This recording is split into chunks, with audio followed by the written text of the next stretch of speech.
Hello, everybody. Hello, Maëlle. It's really nice to see you again at our show. Hello, Peter. Hello, Maëlle. Hello, Armin. Nice to meet again. Bonsoir. Hello, guys. Bonsoir. I'm very Yeah. glad to Bonsoir, see you again. mademoiselle. Oui, oui, oui, oui. Bonsoir, messieurs. Oh, bonsoir, Herr Kommissar.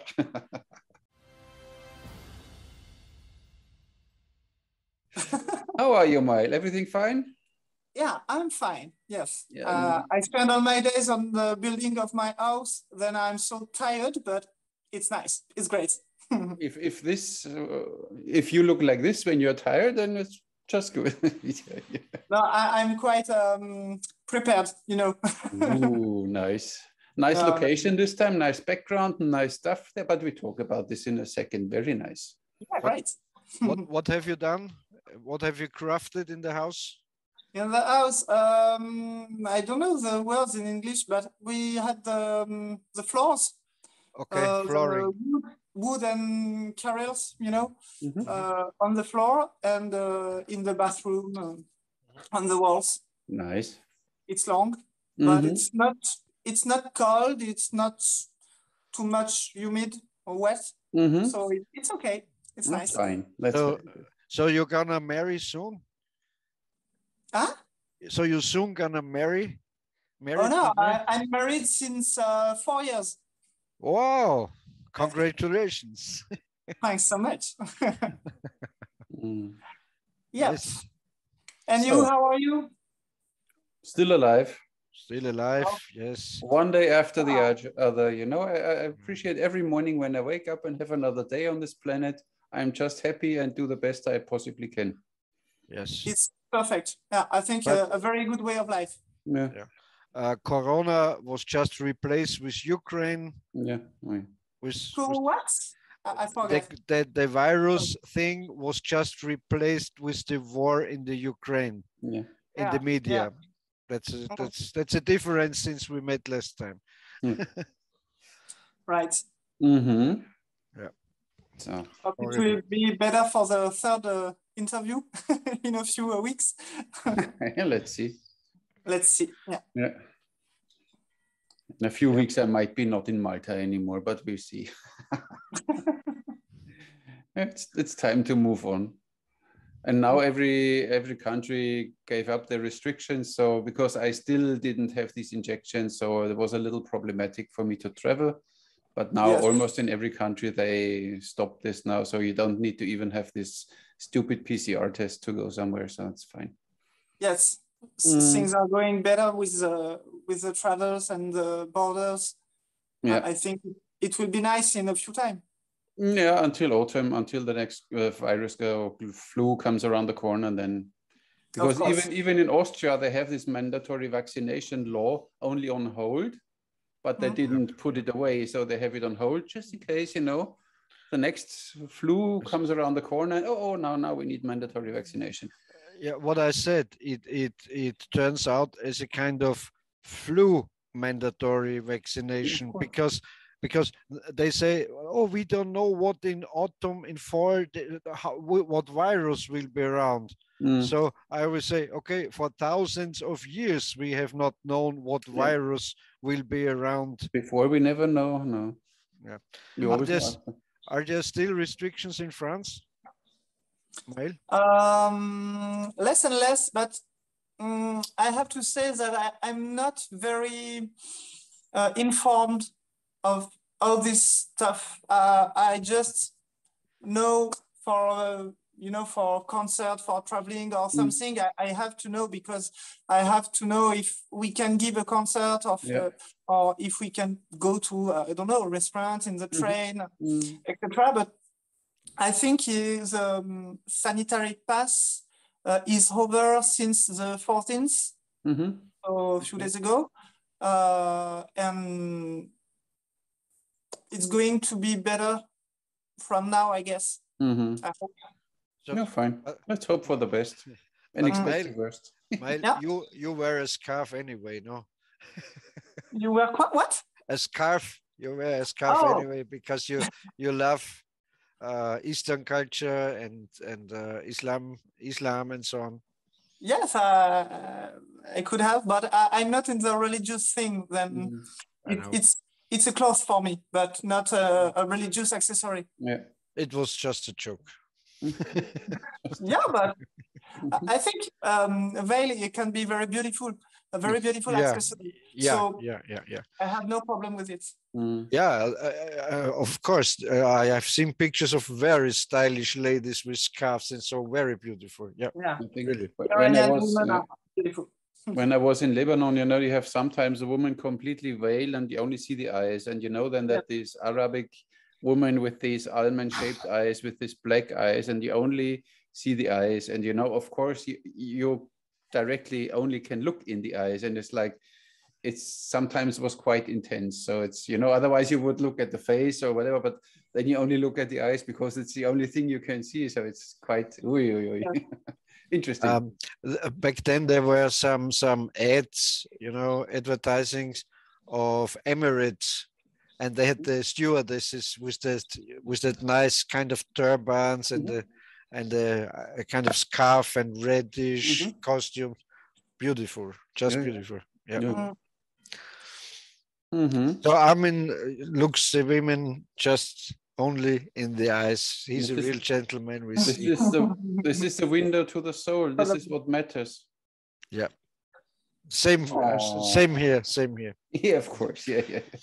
That's why every woman, when she sees you, Peter, eyes up. Here are my eyes. Here are my eyes. You know. That's not true. Cheers. What are you drinking? Tea. A little beer. Beer. Oh. I guess a Belgian one. Yes. Nice. Belgian beer. Very good. Yeah, I think so. That's very good. I think, I mean, I come from Bavaria, you know, we have quite a beer culture, but I think that the Belgian beer is the best beer. For Oktoberfest? The Austrian is the best. Yeah, of course. I admit I don't know Austrian beers, but Austrian? I'd like to try. Yeah. I think today it's very simple with Amazon or so. You know, you just can... You simply invite her, you know. Organize I'm sorry. A concert. I'm sorry. I'm too dumb. I didn't get the message. For drinking beers, no problem. And shoot some arrows. Yeah, so come over. Something like this, exactly. No, I plan to cross Switzerland with in motorbike. Nice. Go in Austria after and make a little. Through the Alps. Nice. Yes, but in summertime, I guess, right? And you should visit Vienna, the inner city with this, you know, from the old Austrian-Hungarian Empire. There are a lot of wonderful buildings, opera house and Schloss, castle, or how is it called, chalet, Schönbrunn, where the emperor lived. It's like Versailles, just a little smaller. If you tell me about castles and old stones and old stuff, yes, I can't resist. And beers. Of course, yeah, cheers. Of course. Yeah, so just nice. let us know when you're over here. How long will this tour be? Your bike tour through the Alps? 1 week, 2 weeks? What? How long will this bike tour be through Switzerland? Yeah. I don't know yet. I have not made the plan, the map on the map. You know, it's just an idea I have. I have seen so much videos about guys with their motorbike and these beautiful roads, beautiful forests, and beautiful countries and valleys and all this stuff. And I was like, okay, I need to go there. I need to go in Corsica. I need to go in Turkey. I want to go in Turkey in motorbike. Yeah, so nice. Yeah, it's big walk. Yes, you see, Maëlle, how feminist Armin and I are. You are drinking the beer, I'm drinking Coca-Cola. We are old guys sitting at home, you're riding the motorbike. So we are total feminists. Maybe I think, maybe I am just a big guy, a biggest guy than you. Maybe. No, beer is fine. Yeah, it's fine. Yeah, but drinking beer is gender neutral, I think. Really? But we can drink coffee, so coffee too. Yeah. Yes, with the little pinky. Yeah, exactly. Oh. When you have tea with the queen, you always drink like this, of course. In front of the Eiffel Tower with the big hat and Yeah, but it was even in Chinese tea ceremony. Usually you hold the cup with 2 fingers and you can support it with the next finger and the rest of the finger is curled in, but the female can put this finger out when they drink it, even in China, so it's fine. I thought that in China they hold the cup with the thumb ring. You know, Maëlle, this is not tea ceremony at all. No, Maëlle, that little ring on the mug is not the thumb ring. It's for These cups don't have a ring. Manchu rings are very big, so I thought that maybe some ring. But you can try. Yeah, it would be a nice video maybe to get a cup and then to use the thumb ring. Just a sip and release. Drink first and then boom. Yeah, makes exactly. sense. We need to develop a thumb ring for tea. Yeah, it's true. No, you get the mug and it's delivered with a thumb ring. Then you hit the ring, you break the ring. It's Order the thumb ring. There's a whole mug on it now. I need to cut it away. That would be a nice clip. Yeah. Okay, I think we hold something. No, exactly. Yeah, we have an idea. Great. So, and you prepared really heavily back there, Maëlle, because last time we asked you what bow you shoot and what arrows you use. And for this time you prepared everything. Would you mind if you show us, or do you have still your first bow, or what was your first one? What was the second one? How many bows do you have? Yes. So the only problem, I guess, it's with my camera and the depth I have. Maybe I can show all the bow on the camera, but I can try. My first bow is an American longbow. Wow, nice. Looks good. Looks good. Yeah. Now Peter loves you even more when you shoot an American longbow. No, I hate her because she switched to the dark side of the force. Yes, I admit it. It's a Mohican bow from Canada, from Quebec. It's 35 pounds. With what's the name? A string. Yes, a background string with Flemish. Flemish string in English, I guess. And yes, it's a bow I shot with during maybe 10 years, I guess. Okay. And it was my main bow, and I was just like, it was the only bow I shot, so I was very in the longbow stuff, and with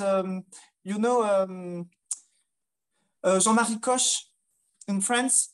It was an archer and bow maker, and he had all what can I say?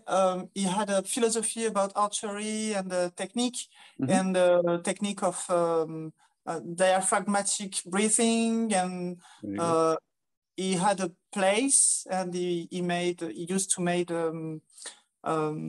workshops and building workshops, and yes, it was very interesting. I never met him, and he died in 2012, I guess, or maybe before. But it was here in France when you meet somebody who shot in longbow with a longbow. They all the time they said, "Oh yes, Jean-Marie Coche, he was the master." So it's it's a reference here. So you picked up your breathing method from him with your diaphragm breathing, okay? Yes, with the books he wrote, and I know some people, some ancient pupils, and it's a kind of transmission, and I learned like it. Well, we talked about before, Armin and me, I think with other guests. Do you think if you don't think about breathing, you can do wrong? I don't think so. I think it happens just naturally that you're making you do it the right way. In my opinion, I don't know. I don't think so too. I'd like to say that we have to breathe, and if you breathe well, you have a perfect shot, and not exactly. I think some archer can shot well or very well with a stop breathing or with a normal breathing without thinking about it. But I think that it can help to be more regular and to not to hurt the shoulders, the arms, and I think it's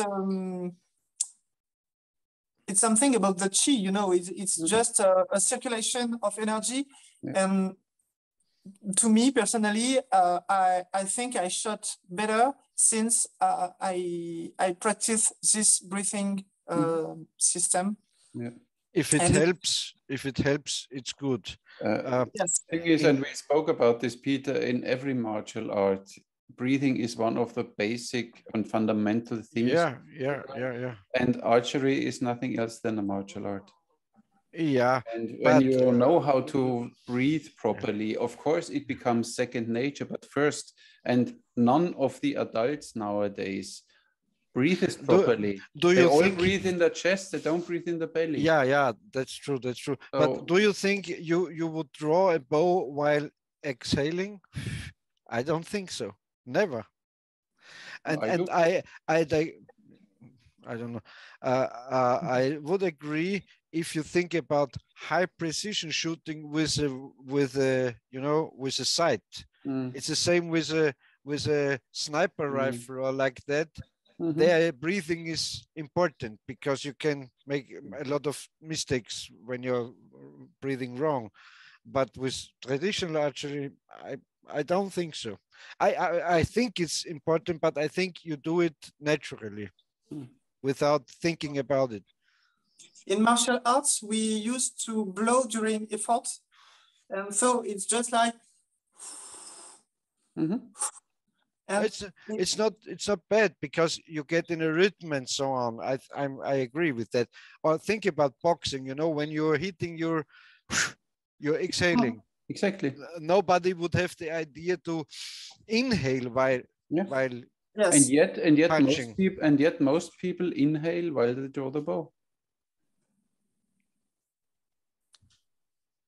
And most people, when you don't tell them how to breathe, most people do. Maybe I do it too. I don't know. I even don't know. See? Yeah, I would have to pick up a bow now and try it. It's for me. It's important. I inhale when I draw. Yeah. See, this is what many do. And then what happens is you get the air in your chest, you hunch your shoulders up, so you have so many negative things coming afterwards. That's why for me, breathing is a very important part in everything, and so in archery. But in one thing I would agree anyway, that you get in another kind of state of mind when you control your breathing, like with yoga. When you control your breathing, you calm down, you're more relaxed, you're more, that's true. I would say that's true. I've never tried it, but I'm wondering if with very strong war bows, we really have to control your breathing because of the strength you need, and maybe the fact to shot on the horse, for example. And I don't know, but I suppose there is a reason of this, and I don't know if I think it's like three fingers of Mediterranean of a thumb release. Both are working, so we just have to choose your own way, and maybe one or the other will correspond to you. And maybe you're right. When I think about it, the stronger the bow, the less you have to think about it. I'm sure, because you will do it naturally. It's like when you push a car or something, you know what to do. You don't inhale. How you breathe, or you don't inhale when You. Yeah. So you know what you're doing. Yeah. So everybody needs to start with a heavy bow, then let them breathe properly. There is a story. I don't know if I read this in Murat Özdemir, in a Murat article, I think in a magazine about the facts in ancient times. It was told that when you shot your arrow, you exile a kind of a part of your soul in your arrow, and with this soul, your arrow will be more precise and more efficient. And it's true, it's wrong. I don't mind. So it's just a beautiful idea, beautiful concept, I think. But it doesn't matter. When you believe in it, it will help you. It's like with all medication. You can take this where nothing is in it, but when you believe this tablet will help you with your migraine, you take it and there's nothing in it, only sugar, and your migraine goes away because you believe it and you change mind over matter. Always like this. Yeah. And the other thing with what Maëlle said is with like Murat's stuff and so on. I think it's helpful if you're teaching students, so you get them in the right status. In the right mood. To say, in the right mood. Yeah. Now you don't need a bow, you don't need an arrow. We just breathe. So you get them into the archery stuff. I think it's kind of a ritual thing, maybe especially for teaching, because think about when you're in a battle, you don't think about breathing. I'm sure you don't. Never. Once you know how to breathe, of course, it becomes second nature and you will always do it. So that's why you train it, because you train that you are fit for battle, that you don't have to think. You don't think you train your single martial art moves, but of course, in a fight, you don't think about it, because when you start thinking, it's too late. So of course, you'd never think in a battle. In this regard, so for what am I doing now? Is my anchor point here or what? Of course not. Yeah. It has to be instinctive and with a lot of training. After that, you don't have to think about it. But on the other side, when you breathe properly, you don't exhaust that quickly, I believe. So when you work with your breathing properly and you continue this then on the battlefield, you don't exhaust yourself that quickly. Because you work better with your energy, like you said with Chi. And there you see it again, a sniper in warfare, with a long range rifle. He's able to think about breathing because he's away from the real battle. Of course. Yeah. But the more I think about it, to me, the opposite is kind of logically, because if I raise my bow and draw and inhale, and then I stop breathing and then I release, I do it faster, but I talk slower. To me, it's simultaneously or as like the shot, because you're building up tension, you're building up, you draw the bow, the curve gets high and high, and then you release. So to me, it's kind of the same when I inhale and draw, and then it's like an explosion. Not my exhaling, but I personally would never exhale when I release, because in this moment you collapse. I don't exhale. So you did so. You said so. Yes, when the shot is gone. When the arrow is in the target, Yeah. Okay. Yeah. Okay. Because I'm shooting very fast, so. No, of course, yeah. I don't. I don't get, how is it called? Ohnmacht. I don't faint away. I don't faint away. No, it's a sensible subject, because it can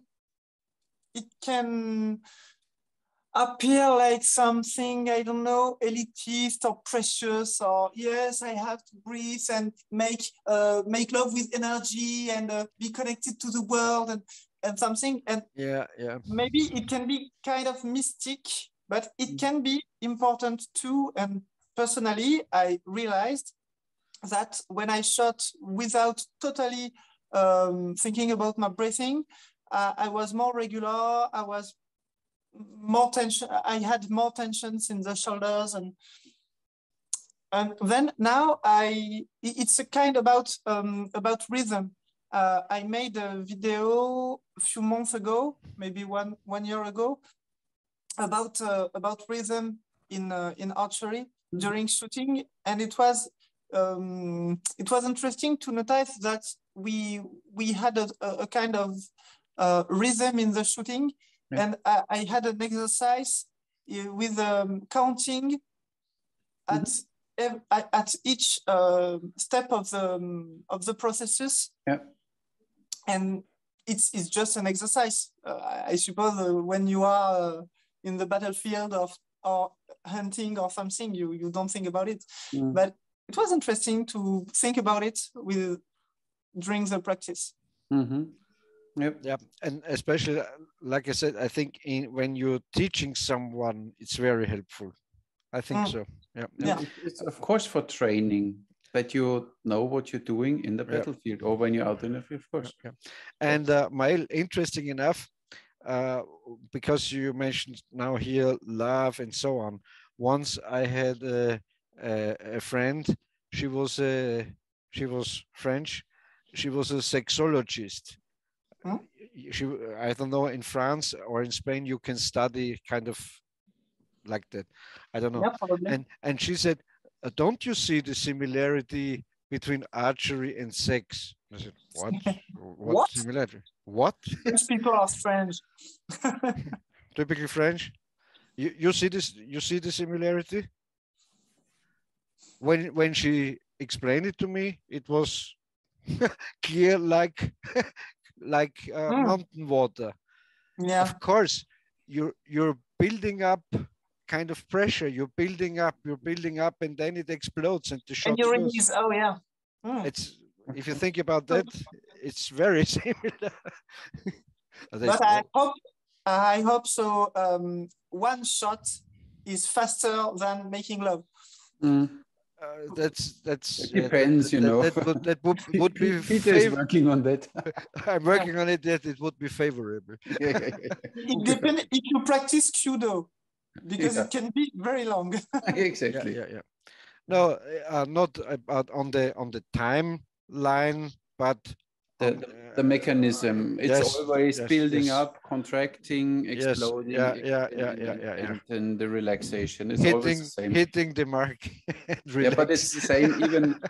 Even one cell in the body does the same. You know, they build up until they explode, and then they relax. So this is a natural. It's life. It's a circle of life.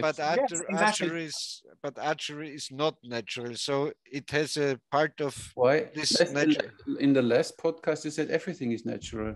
Yeah, but it's not like a cell or like making love or so. It's yes. Like when I shoot arrows, I have now this Selchuk bow from Lukas Navalny. I shot it today again. It's like making love. Oh, sorry.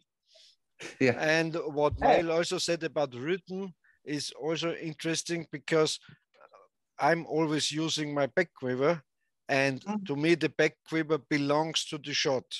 So it's one rhythm. It's one rhythm. It's very I don't know. It's like a rhythm, yes. And you know, you would get to, I don't know, every 4 seconds 1 arrow. It would be like that. Yeah. This is what Yeah, you first.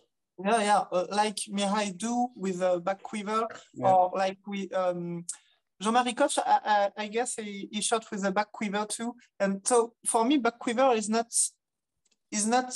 logical, because it can be very logical, but it's, I don't know, it's okay with Occidental with Westerner archery, but in some shooting and with small bows, maybe on horseback or something. Yeah, I think the side quiver is more efficient. But to me, the back quiver is as natural as it can be, because when you release the arrow, you're here and your hand is here. So it's just a short movement to grasp the next arrow. So yeah, exactly. Yeah, makes sense. Nothing against it.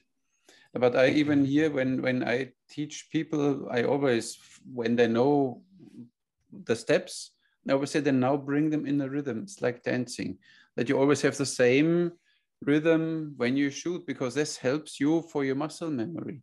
When you do, sometimes you raise the bow and then you draw slow and you let go, and next time you raise slow and you draw quickly. Look, always do it in the same pace, in the same rhythm. You get way more out of it.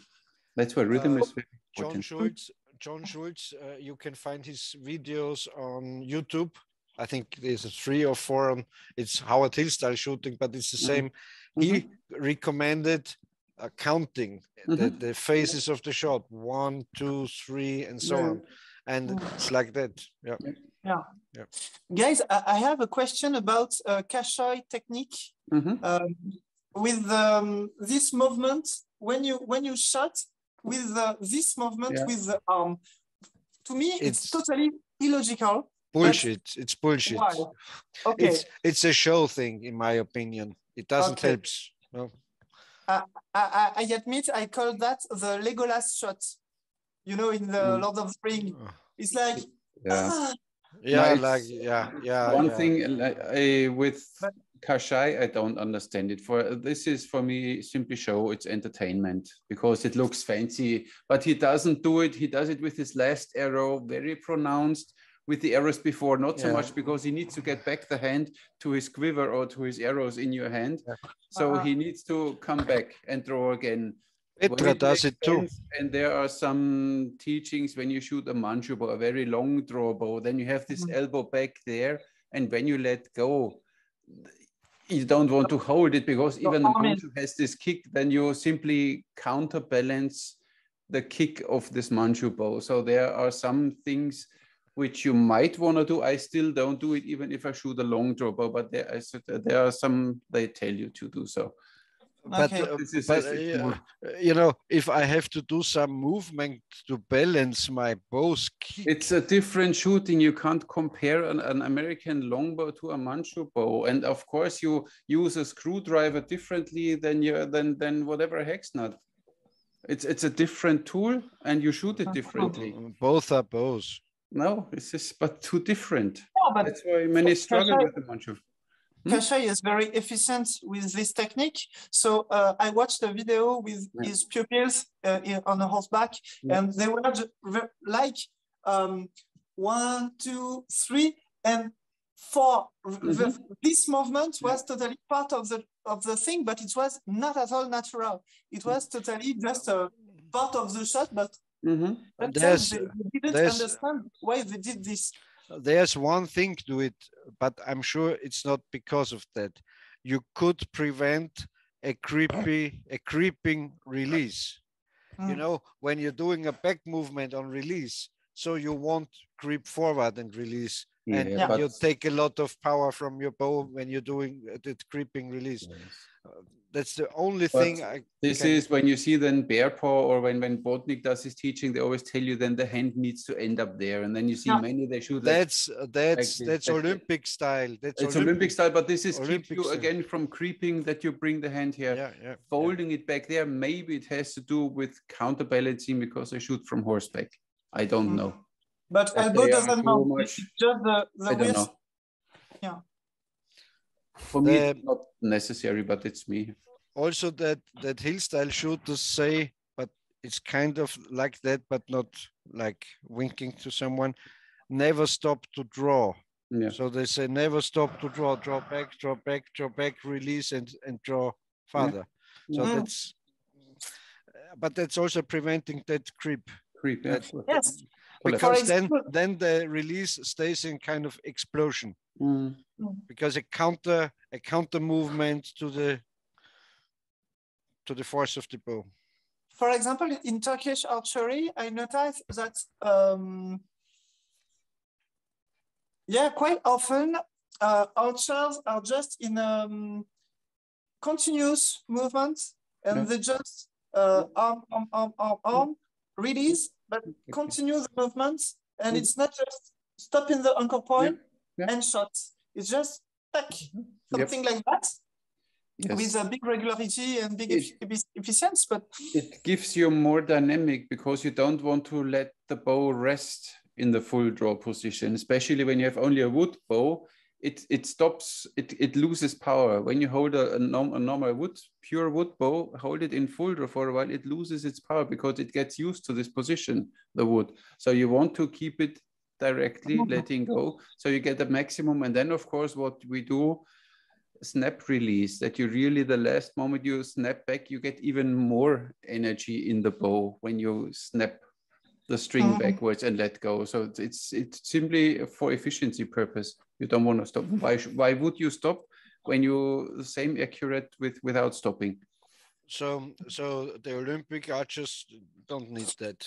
No, of course not. This is they shoot at 70 meters or 90 meters with very weak bows. I don't know, they have 40, 45 pounds, and they exactly stop here and aim and release, and they hit the mark in 90 meters. Yes, they aim.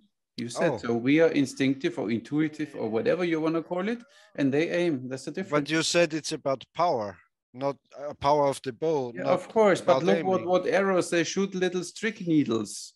We shoot proper arrows with 1,000 grain at the same distance, and then we destroy something. These arrows only fly in a foam target and stick barely in it. Yeah. So I think sport archery and traditional archery cannot be compared in this way, or the techniques used. I just compare it because you said it's you have more power, of course, or more force in the bow, especially when you shoot a composite bow with horn and sinew. These are natural materials. And look at the tennis player. Is a tennis player standing on the line when the other one plays, or is he running back and forth? Because it's easier out of a motion to get in another motion than when you stand. The inertia, this momentum you need when you stand and you start moving takes you more energy and time than when you already move and change. Yeah, but that's the same here. You don't want to stop. But there's nothing wrong with getting to your anchor point and release. Nothing wrong with that, and you don't need that additional power. You, of course, don't need it, Peter, and the hunters most probably not, but we talk about some different kinds of archery.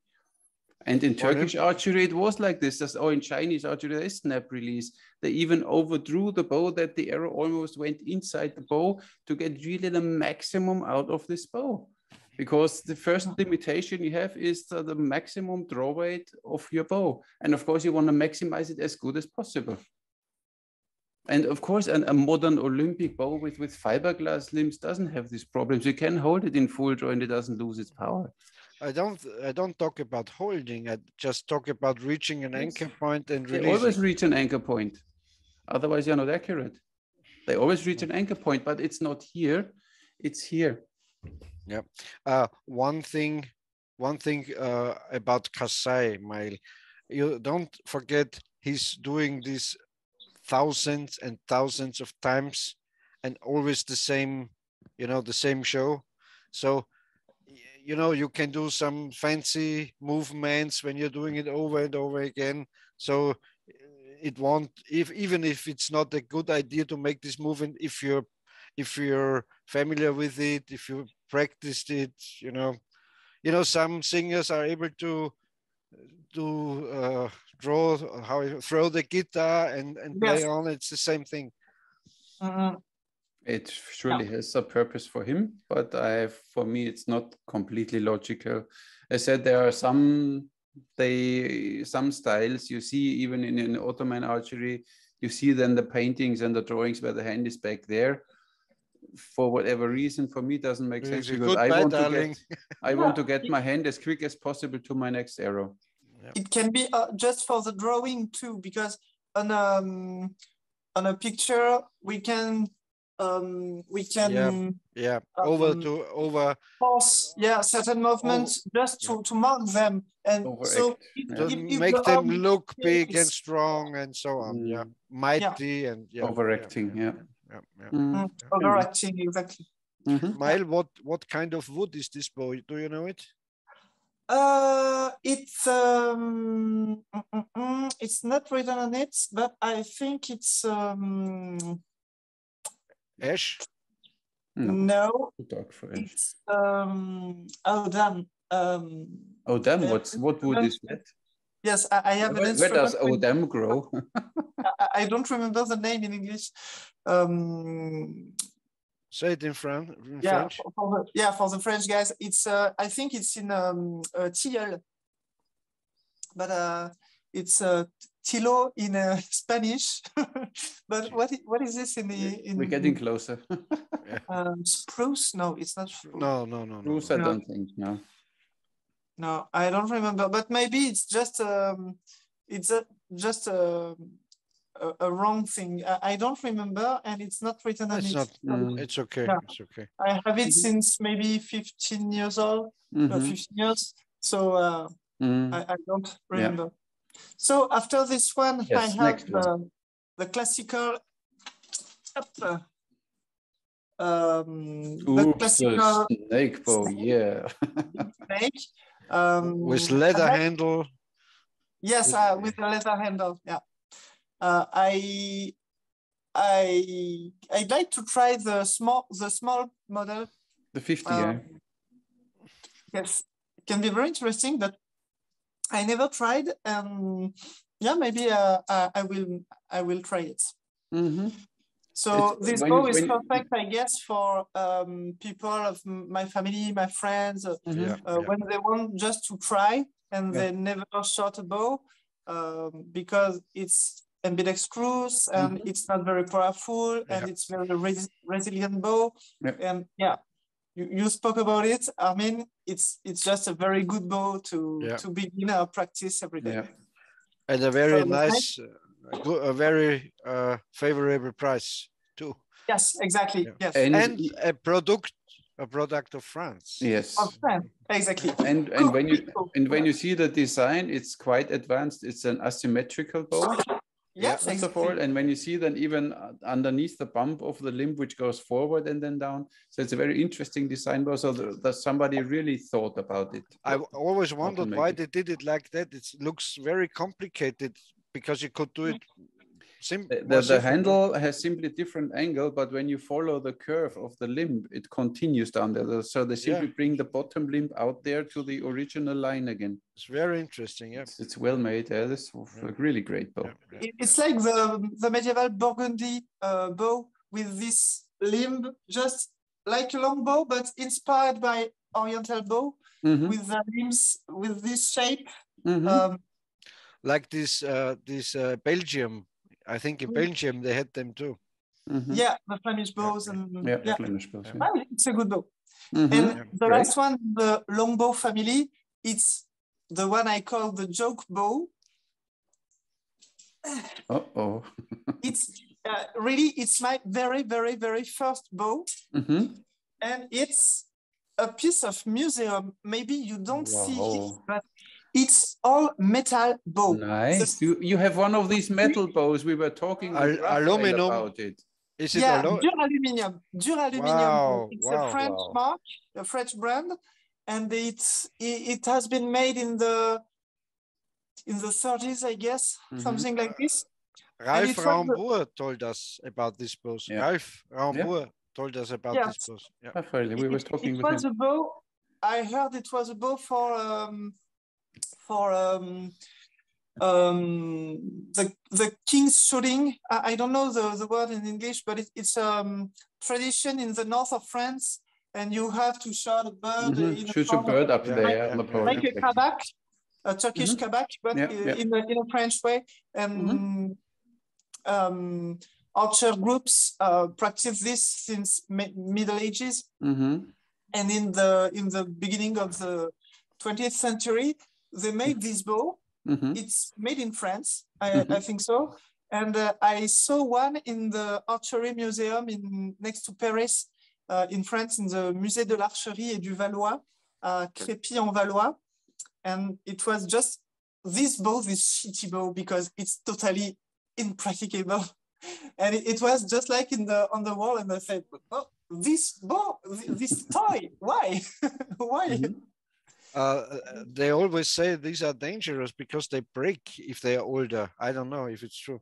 Yes, maybe, but it's not very powerful, but it's just when you shot, it's stuck a lot. Course. It's vibrating. And it's awful sensation, awful sensation. So I have nice. It's wow. It's now at least so on in real. Yeah, it's nice. Yeah.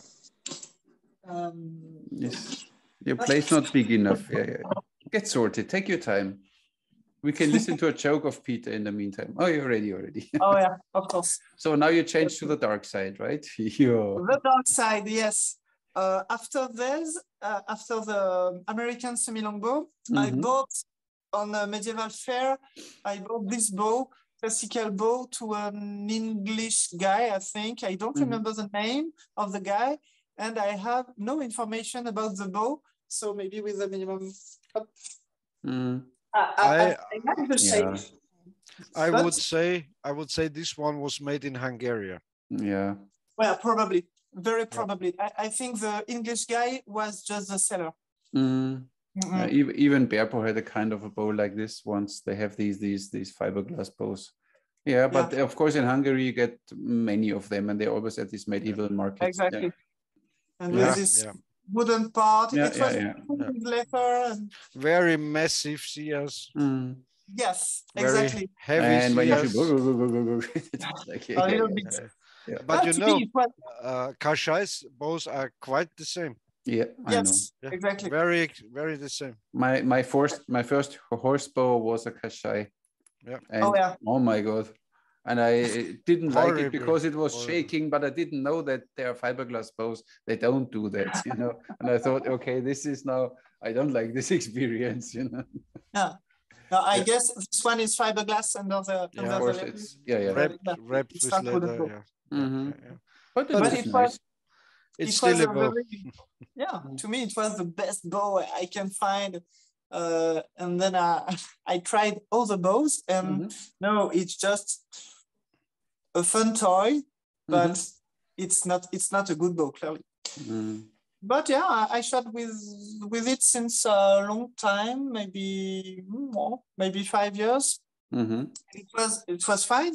But when I was like, okay, maybe I have to try another bow, and maybe a good bow, and I tried not many bows because I don't know personally a lot of archer in my region. I live in the total countryside, and the few clubs the guys shot with classical bows or compound bows or maybe long bows, but oriental bows are very rare. And yeah, with this one I was just like, it was perfect on medieval fairs, and with all the costume and okay. It was okay, but I had to try other thing. And a few years ago, I have discovered a brand, a Turkish brand that maybe you know.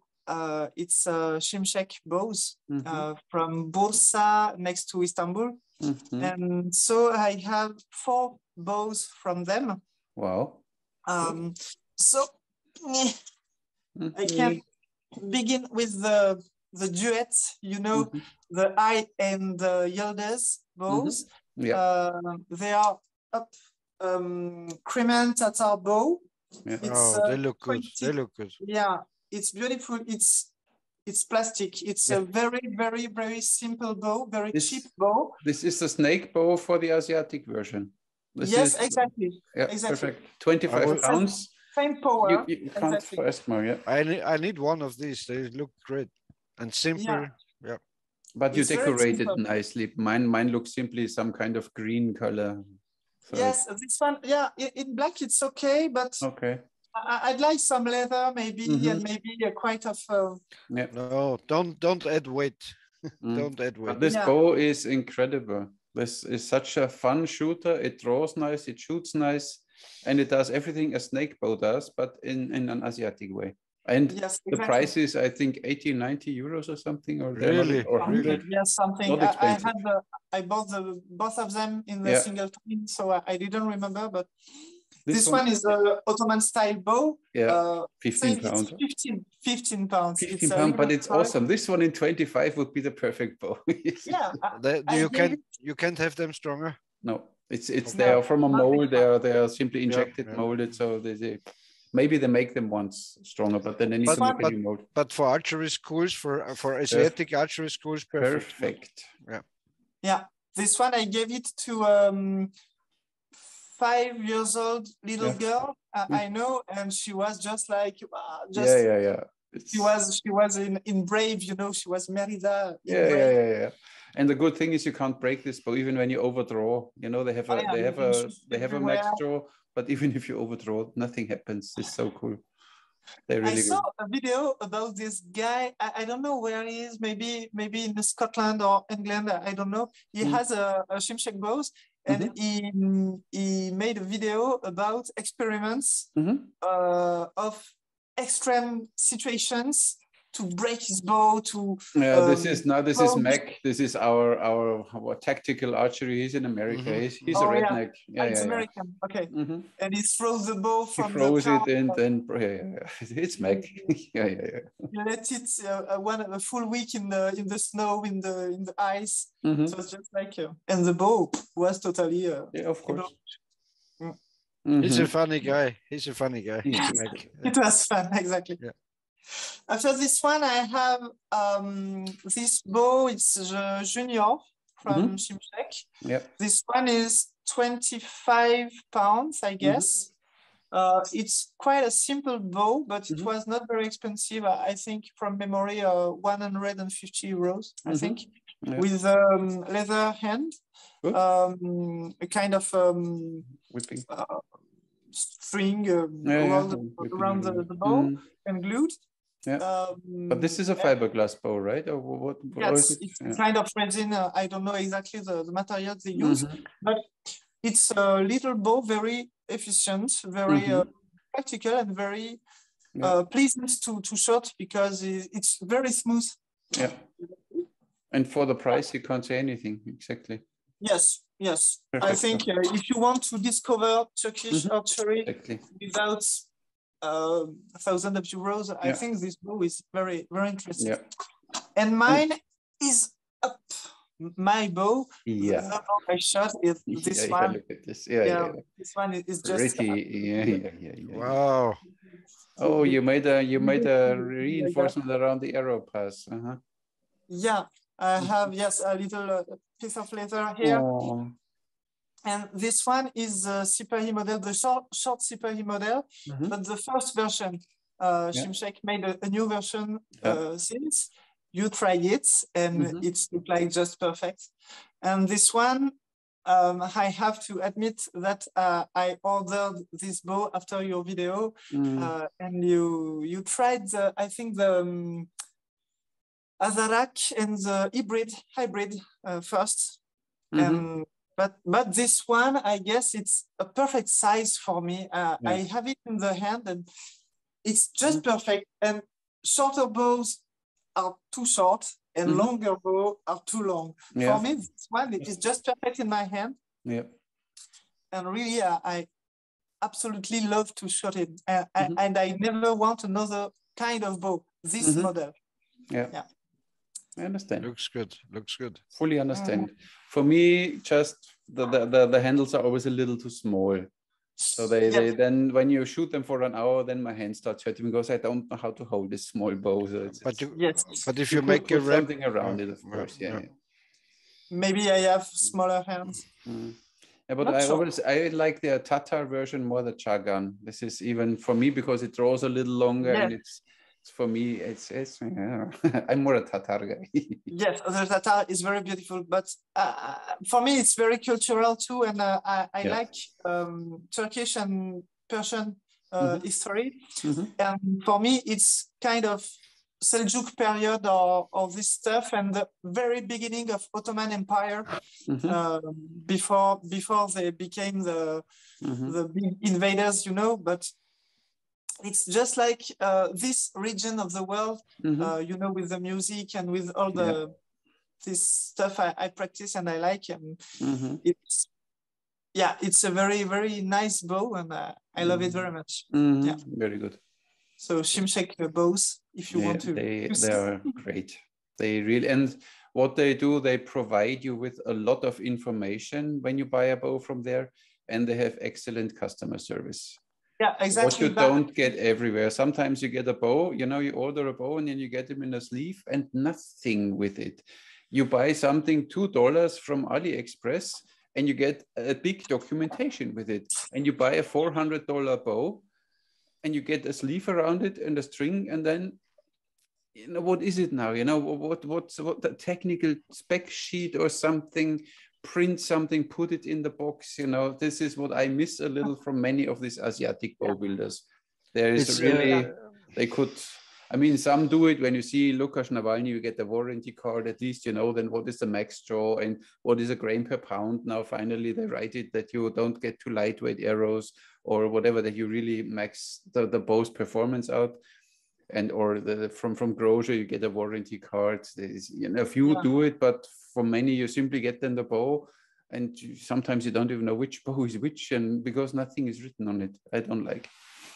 In counterpoints, you can see that if you contact them from Facebook, for example, you can chat with Bahatin Manouche, who is the guy who speak about with people abroad about the bows, and he is always here to answer every question you have, and he has a big transparency and a big culture about archery. And you can find on their websites all the technical specifications about the bows, all the pressure, the tests, the resistance tests, the curves, all the stuff. Maybe for each bow they can print some sheets and put them in the package. Naja, still, you know, even if you have a different poundage, I don't need the draw curve then, but at least what is the length, what is the string length, as example, you know, just in case my string breaks, snaps or whatever, and I need a new string. Now I need to measure how long is the string that I can reorder it, because they tell you for which bow, for the short pie, how long is the string, whatever. You know, you check simply, okay, string length this, that you know these data, and what is the minimum grain per pound, where you should not go under, what is the max draw, what is the poundage as max draw. This is what I don't understand with long draw bows. They still use the Western standard and tell you the poundage at 28 inches. Nobody cares. When the bow does 32 inches, I don't care what the bow has as 28. I want to know what the bow has at 32. So these are things that many can improve. Yes, I think, but it's also because they're kind of standard bows and not custom made. Because if you say you need 50 pounds at 32, you will get it also. No? Yes, but you need to know. Or when you order a 50 pound, then they get you 50 pound at 28 inches. No, so then, you know, the miss problems can happen. That's why you have a bow, the max draw is 33 inches, and I want a bow which has then 50 pounds is 33. You tell me then what it has on 28, but I don't care. So that's why Ali bow at least writes then, okay, this bow has 35 pound at 28 and had 45 pound at 32. Then you know both of them, so that then you're covered. But if my draw is 32, I'm not interested. What is the draw weight? Yeah, but it's simply the Western standard. So at least, you know, okay, this would be a 35 pound bow compared to in Western standards measured. That's fine. On talking about this paperwork, with most of the American bows, you get one sheet of paper with the data you say. Yeah, that's fine. Because on the other hand, sometimes I had bows there where it was a little overdone. If they send too much, then it's a kind of, you know, business thing. Kind of marketing thing, and you get a lot of documentation. When you leaflets and here a leaflet, I know what you mean. You can overdo it. And on a good bow, also the string length, the bow length is written on, I'd say. Yeah, Yes. yeah. But of For course, example, then there is when you participate in historical stuff, then you are not allowed to have writings on your bow. That's why it's always a thing, you know, what should you do and what not. yes. But for example, this bow, there is a lot of information written. Everything is on, under the varnish, so it can move. Exactly. You know the characteristics. With all the American bows and also fine. Canadian, it's like that. Yeah. I'm happy with that. So now we switch to thumb rings. I see you with your thumb rings.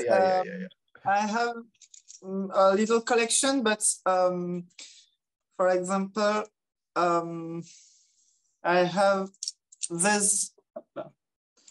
these rings, very awful colors and stuff, but it was just to test the size of my thumb, and I didn't find a ring who fit me. And this one is too big, this one too big too, and it's just, I think, plastic or something.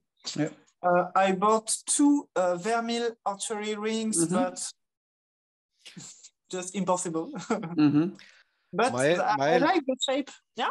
But you know what I did? I also couldn't find they all were most were too big for my thumb, and so I took a piece of suit leather, and you know I sanded it down on the edges, so it was very smooth on the edges, and I glued it inside, and then they fit perfect, and they don't slip or so. Yeah, it's a good idea. Yeah. But after that, I tried from Shimshek soft leather, some rings. It's okay for a short time, but I guess it. Well, I shot only bare thumb for years because it was just like, I think it's more sensitive to feel the string, and like my instrument when I play, I want to feel the strings in my hand, and it's just interesting. But naked thumb was too much painful, even with a 35 or 40 pound bows. When you shoot a lot, it gets painful. Yes. When you shoot a lot, it was you have just some, of course, some injuries, and you cannot shoot for a week, and it's just too much frustrating. So I have this Okchubekir ring, and this one is very, very, very interesting. It fits perfectly. So I was just like, and you don't feel it anymore. It's only then you don't feel it. It's like you have nothing on it. Yes. It's quite big, but it's leather, and we have the little part for the so your skin is protected. It's fine. So, great ring. I like it. Very, very green. And quite rigid and quite not too hard, but they're still rigid enough. Exactly. Yeah, exactly. Nice. Yeah, I have it too. Okay, for the thumb rings, arrows, I have just a little collection, a little pot, but really wooden arrows, because I shot carbon with judo, with a judo tip for stump shooting. Stump shooting, you know. In French we used to say be a bud. I learned this word from Jean-Marie Coche books, because it was something he used to do in the woods, in the forest, and to me it's very interesting, because I love to work in the forest, in the wild, and I have a lot of forest and a lot of wild around of my home. But I have a lot of stones too. There is stone everywhere. And then when you shoot, if you miss the stump or the branch or something, you break your arrows, or you lost them. So I have, yes. You know, these judo points are quite expensive, as I know. Yes. I use them too. And a good alternative is a pistol cartridge casing. you know, if you use how are they 5/16 diameter arrows, you have to find out it's about, I don't know, 7 millimeters. So a 7/65 casing will work. Or if you're using that 11/32s, a 9 millimeter or 38 special casing works.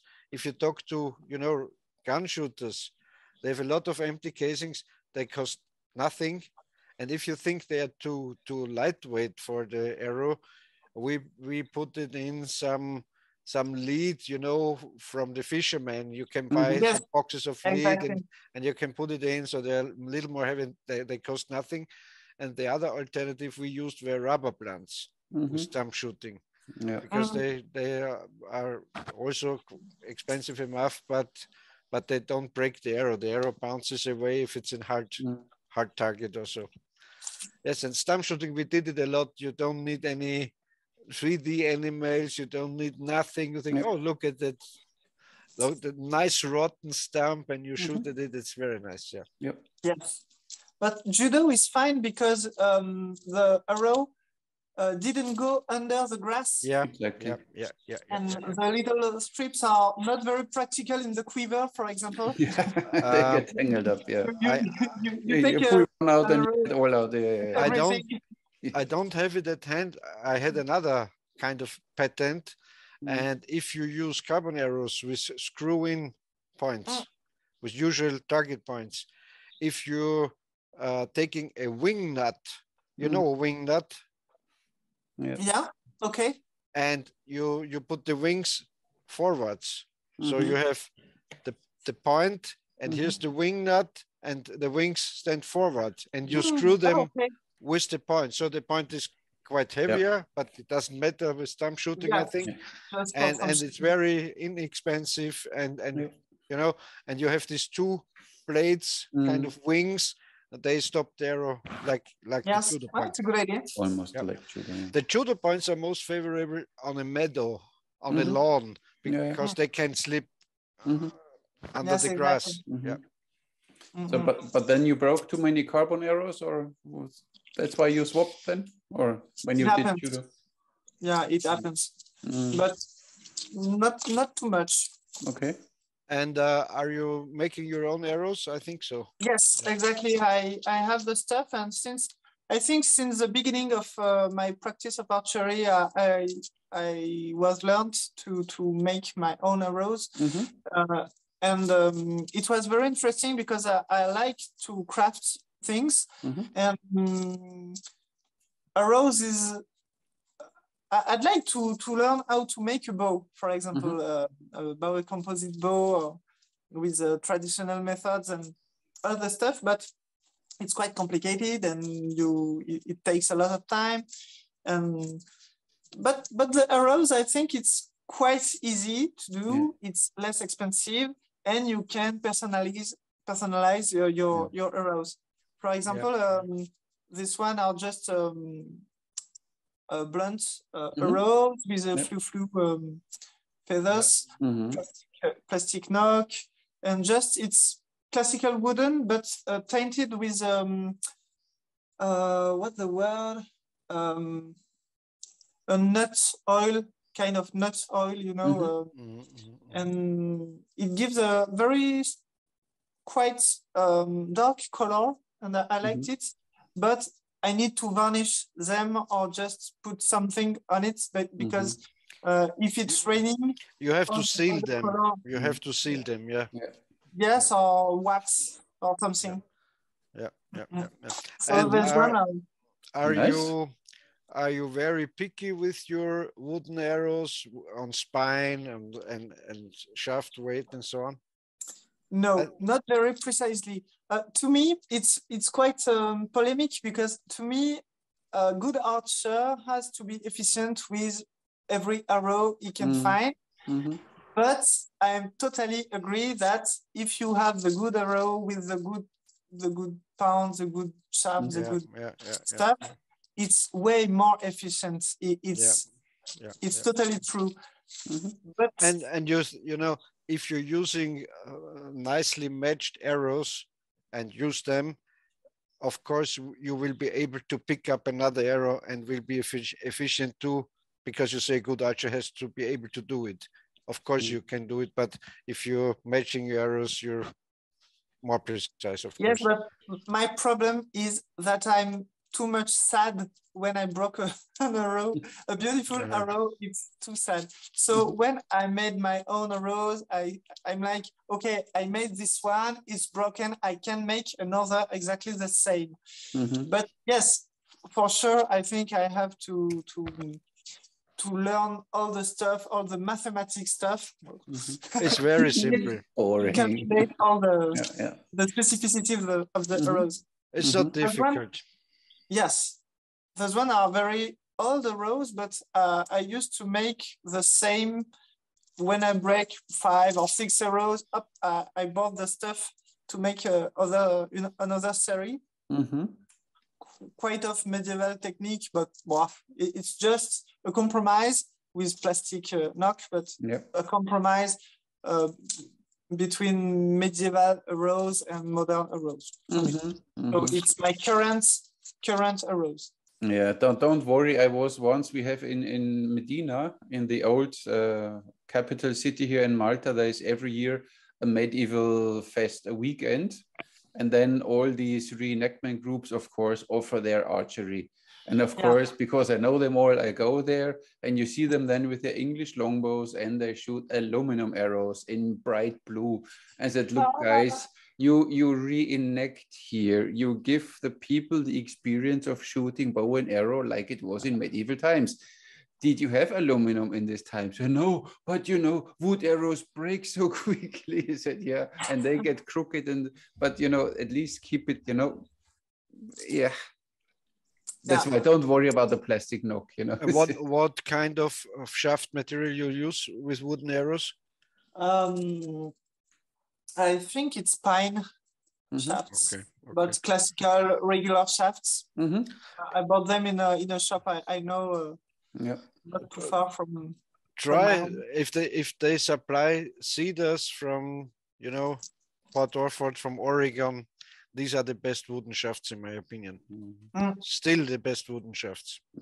I have to try other things and maybe more expensive stuff too, because when you practice without too much risks, it's nice to have very good arrows and and you're doing a lot of work in making these arrows, and if you're using not the best shaft material, it's maybe €1 more or so, and you're doing the same, a lot of work to the shaft with the fletching and so I think it's worth to try really good wooden shafts.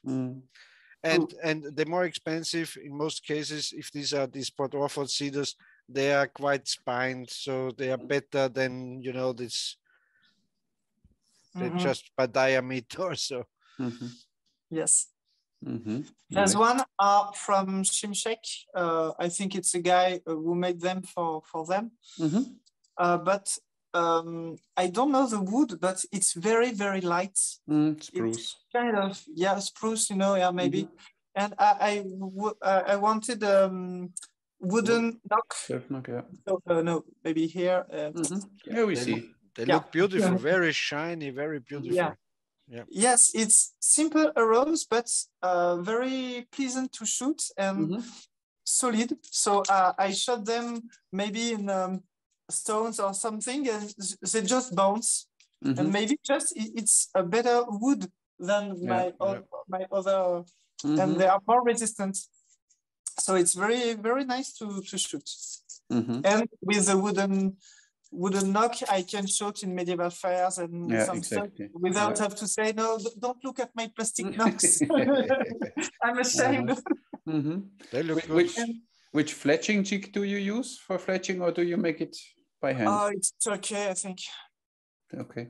The fletching, it's classical in the shop. And there's a rose. I made this arrows. They are not for shooting, but they are just for presenting to people classical medieval arrows. Ooh, look at this. Bodkin arrows. Particular, Nice.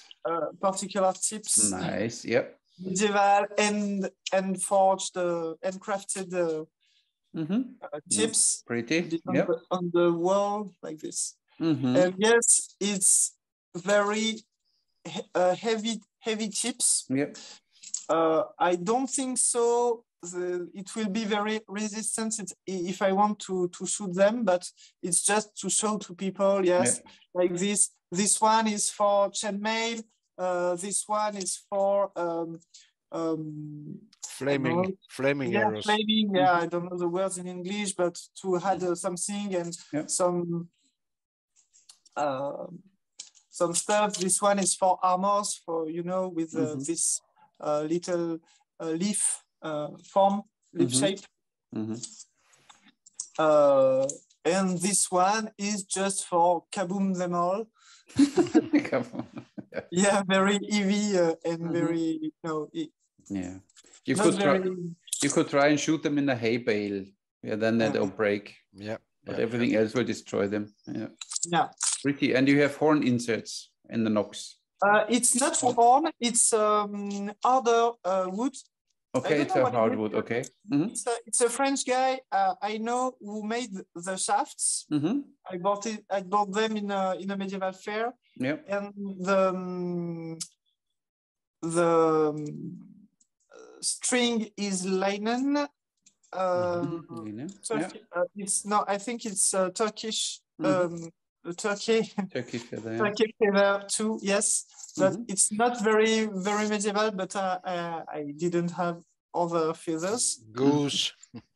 Yeah, goose exactly. But I don't have goose next to my home, and I needed these arrows to shoot the goose. And But yeah, it's a vicious circle, Nice.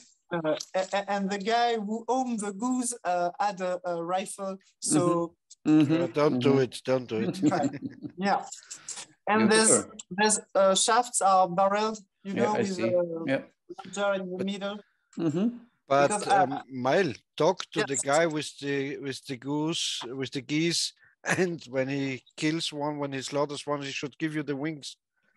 Yes, but I think we just need a very few feathers on the tip of the wings, and we need a lot of goose. No, you can use all the wing feathers.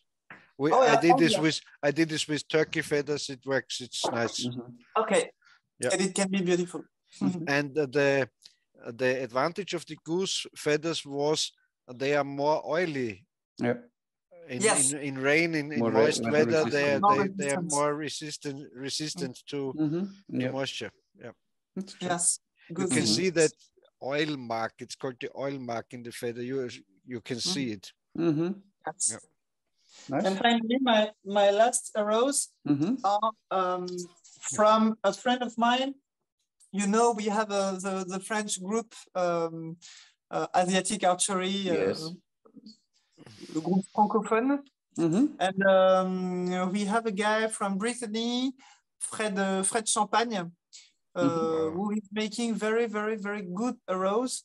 So what a waste of his family name. It's called Champagne. Champagne. Perfect French name. It should make champagne, not footed. This look nice. Footed shaft, no?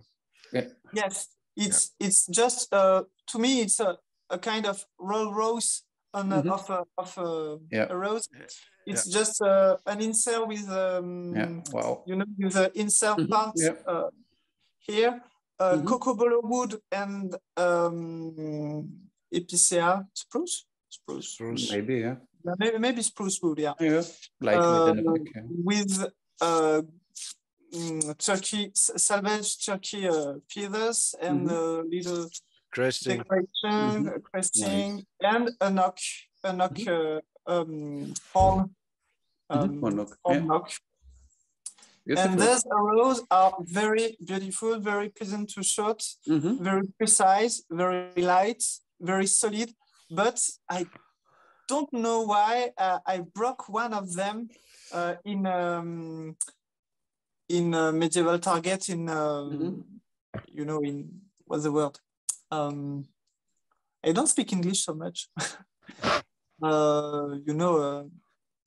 Classical target, just no problem. But I think it was a little problem, or I think it was when I tried a more powerful bow, and I think the arrows were not made for such a powerful bow. Where did the arrow break? At which part? Just here. Yeah. Where the splice meets. Where the splice meets. Yeah. Exactly. At the junction. Was so powerful, yeah. Maybe this arrow had a little problem here. Maybe it was fragilized when I shot them with a 55 biocomposite bow I tried. But yes, it was just a problem like this. And Fred Champagne told me, yeah, it can be fixed and no problem. You just have to send me the arrow and I can fix it, no problem. So it's a very beautiful bow, but I had them since maybe during 1 year, 1 full year, without shooting them, because I was just like, no, they are in my quiver on the wall. It was just beautiful, but I don't want to take the risk. But they are made for shooting. Come on, Maëlle. Yeah. What? They are made for shooting. Yes, exactly. Exactly. Yeah, but do you have a price of them? How much is one, or how much are 6? Or 1 arrow is 33 euros. 33 euros. Okay. Yes. So it's quite expensive when you want a full quiver, but I think it's resistant, and we can send them to the maker to fix them if you need it. So I think it's a good compromise. And in France, there is another guy, Viking Archery, who makes very, very good arrows too. And I met him in the Archery Museum in next to Paris in October, I guess. And he was able to make more arrows because it's his job, and he has more stuff, a little cheaper. And I think they are very, very, very good arrows too. And you can personalize the cresting, the stuff, and the different parts. Nice. So it's always interesting to know some maker who can make very beautiful and efficient arrows, because my own stuff, there's one are fine, but they are not very. There's one, if I broke one, okay, never mind. Exactly. Maëlle, maybe if you really like good arrows and they shouldn't be expensive, really try some of Howard Hill Archery in the United States. They are custom made. You can choose everything you want. Wow. And 1 dozen is $120 US. 1 dozen. So that's not a lot, and they're exactly spined. They're exactly checked for weight and so on. Maybe these are not so expensive and really first-class arrows. Yes, not just Howard Hill, also these Spot Orford and all these professional American arrow makers. They make them to the point. You know, they are exactly matched. Yes. But you have the same price in shipping that with the arrows itself, no? Customs. Yeah, maybe, custom. but anyway, a dozen would be more favorable than 30 euros for 1 arrow. Yeah, but it's collection stuff. I think it's very interesting. Yeah. Just for shooting. For shooting, I meant. Not just for the wall. One thing I also like to say, I don't like to, lecture you, but because of these dark feathers, I also have arrows with these natural paired turkey feathers, and they're just beautiful. The other ones are bright, yes, I see. Because it's very hard for your brain to learn the shooting when you use dark fletching, of course, because you can't see the arrow. True. Yep. But you know it. I see the other arrows have bright feathers. Yes. Oh, and for my arrows, with the plastic knocks, I have the little index here. Yeah.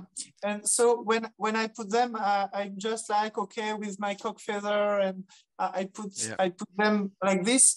But with a lot of arrows, I never mind, because in my practice of archery, I don't watch the arrow. I just release blinded, and you don't have to. It's not necessary. If that wrong side knocking makes a difference in hitting the target, then you're then you're a very good shot. You have a very small target. I didn't notice a big difference. No, it doesn't make a difference. So yeah, in Asiatic archery, when you shoot a longbow with a shelf and something, then it's different again. Then with some, the cock feather needs to be out. I had once a bow from a German bow builder, but I forgot his name now, and he made a shelf extra that you put the cock feather towards the inside of the bow, and the other two were pointing outward. So it's always, you know, with that hill styles, with this very dry shelf, doesn't matter if you cock it the wrong way. It matters when you shoot an Olympic bow with an arrow rest and with this small stuff, and then and you shoot vanes, when you shoot plastic vanes, then it makes then it's when you shoot feathers, then it doesn't matter. True. And when you put the feathers on it, which tool do you use? A fletching jig? I have a metallic stuff. Yes. Metallic. And there's one are just bought like this in the shop. They are already cut. Okay. But there's one, for example, I just made a little with a cardboard, a kind of pattern, and I just cut just like this. But then to put them on the arrow, it's glued. But you have some tool for it where you put the arrow in with clamps? Yes. Okay. A fletching tool. Yes, exactly, a fletching tool. Yeah, it's useful, and so I can calculate the angle of the exactly feather on the shaft. Okay, very well done. A professional fletcher. So now the question, of course, guys, because here it's an archery channel. When did you shoot your last arrow? Oh, it's getting silent here. It's an archery channel, guys. Both of you. When did you shoot your last arrow? My last arrow, a few months, because with winter, mud everywhere, rain, the building of the house. A lot of arguments. Peter? For me, it's the same. I'm a lazy archer. Okay. Yeah, I mean, you have to, because you're making your videos. So think about it. If you I shot today without making the video. 3 hours ago, I shot some arrows. Really? Yeah. Without doing a video. In the morning, I did a video. You played strip archery with your girlfriend or so. If I can hit something, you remove one piece of clothing. I shoot too good for it. No girl wants to play this game with me anymore, because they all went home naked. But could be a nice game, no? Strip archery. You never played it? The female has to, or as you know, intersexual, like you wanted, the female has to say, hit this or hit that, and if the archer is able to hit it, she removes one part of her clothing. It's a philosophy. Nice game, I think so. I think Armin, you used to make your videos very early in the morning, no? Yes, always, yeah. Because I don't like to stand in the sun, because then the light is very harsh. And with a phone camera, the colors don't look nice anymore. In the morning, I still can use the shade from the house when the sun is behind the house, then it looks a bit more natural. I like it more. Maëlle, in the morning he's younger. No, I look no. You know, when you have a face like me, you have all day long to unfold. You know. Yeah, on the video it's not very handsome, but sorry. I know. Yeah, for you, I want to say, because it's difficult in Malta. You have too much sun in February, you know. Yes. I want to have sun. Yes, you know, there go planes every day to Malta. Yeah, exactly. I have to come and make the turn with motorbike and archery stuff. And music, you take it from instruments and music. Exactly. Yeah, of course. And about archery, I have the last part of my stuff. It's yes. Now you talk about quivers. Yes. Yeah, the bow quiver for the Shimshek bow. Yep. Looks very nice. Yeah, and it's well crafted. Wow, looks good. Yeah. It's made by Oleg Flerko, a guy from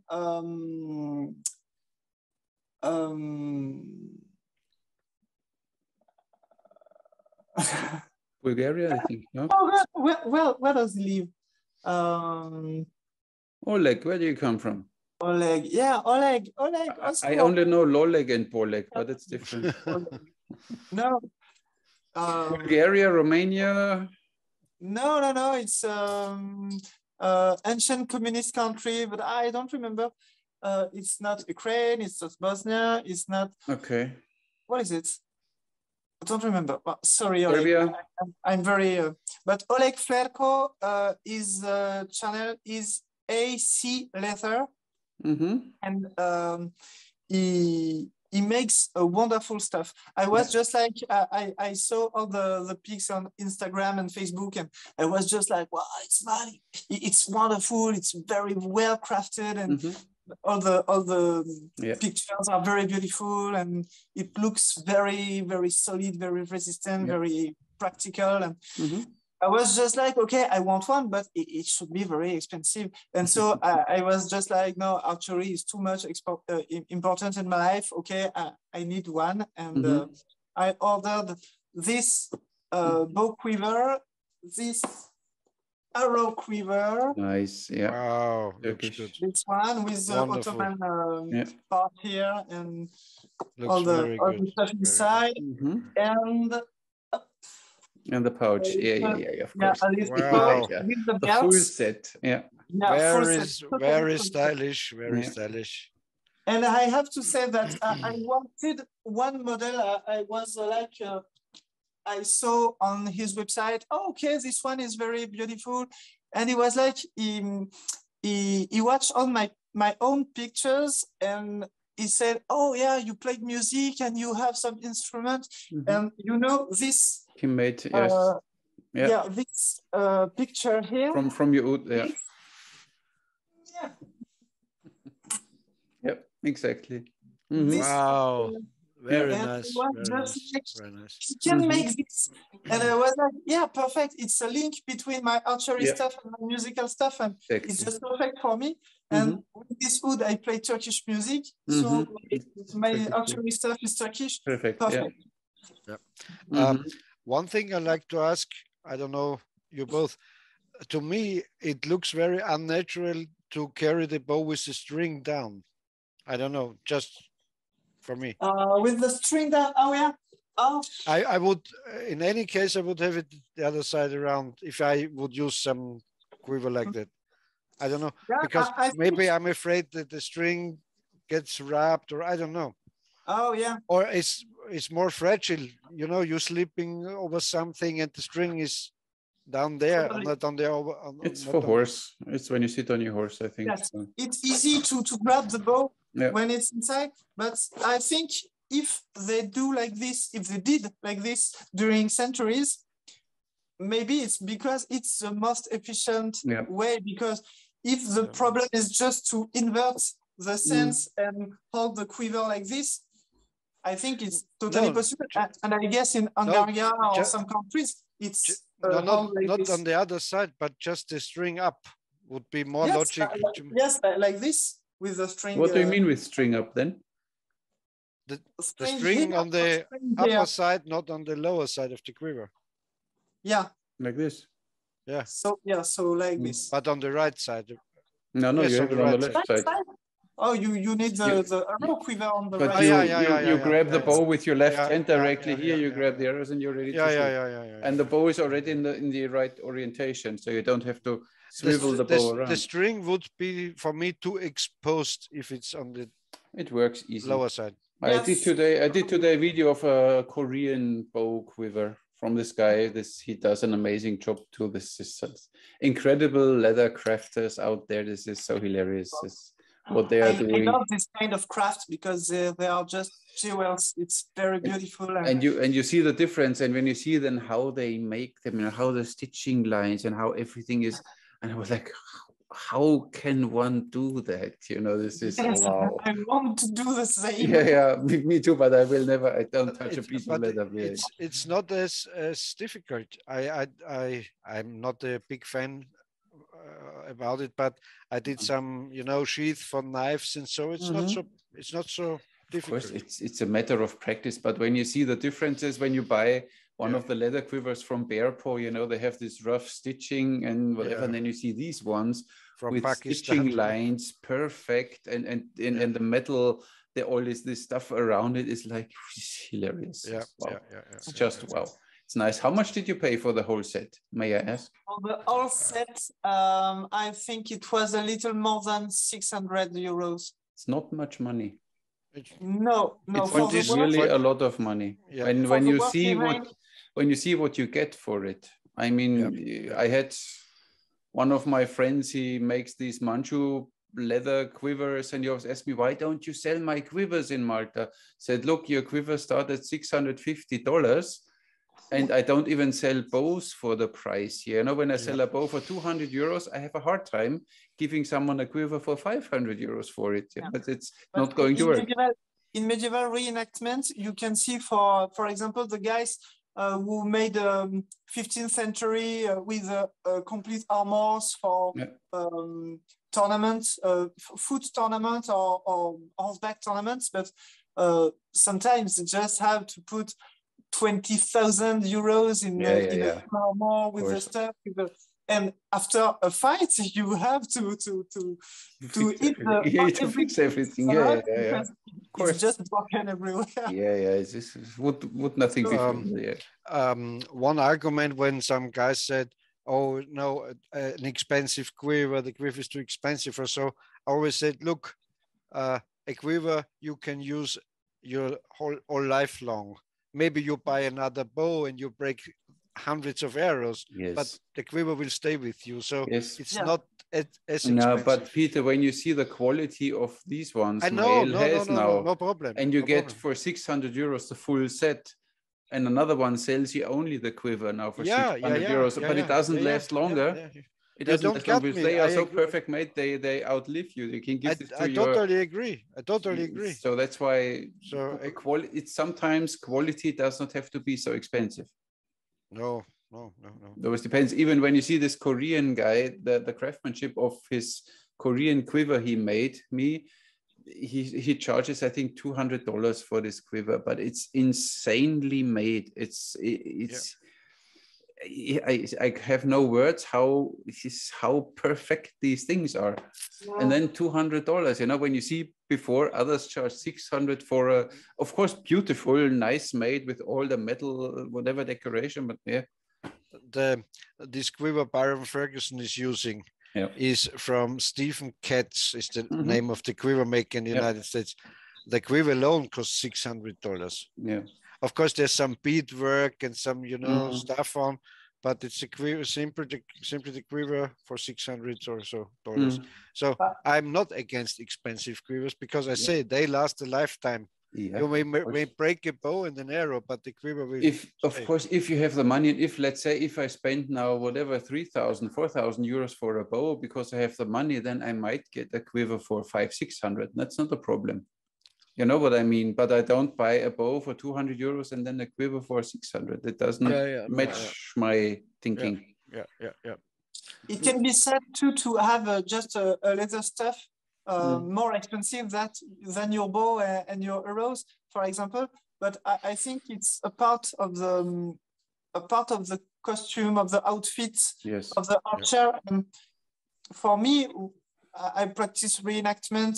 I did it a lot a few years ago, but less now. But I love it, and it's very interesting. And in France, we have a lot of fair and events like this, and it's very pleasant to walk in the street like this with your complete outfit, and people are just like, wow. I have a question about the stuff. Is it a toy? So, okay, watch my row. Like an Hermes bag. Yes, exactly. Artemis stuff or something. But you know, for Oleg, for example, normally there is just this part, this strap, and I had to add this one to balance it. Adjust the angle, on my belt, and he made this without more charge, just like this, with the little. You can adjust, with an arrow. With a bow and a nice, you look at him. A little bow, it's just perfect. And he sent me a little bag with, I think, 2 or 3 parts like this. Oh, cool. That's really nice. And if you have a problem, if you lost one, if you want to make another part yourself. Nice. You have them. He's a good guy. Nice. So nice equipment. Now the only thing is, you could have get directly in your dress, in your medieval dress, today because we see you almost whole body today, Yeah, maybe it can be a next time. I have an Ottoman stuff. I have Western 14th century outfit and maybe 12th century, 13th century dress.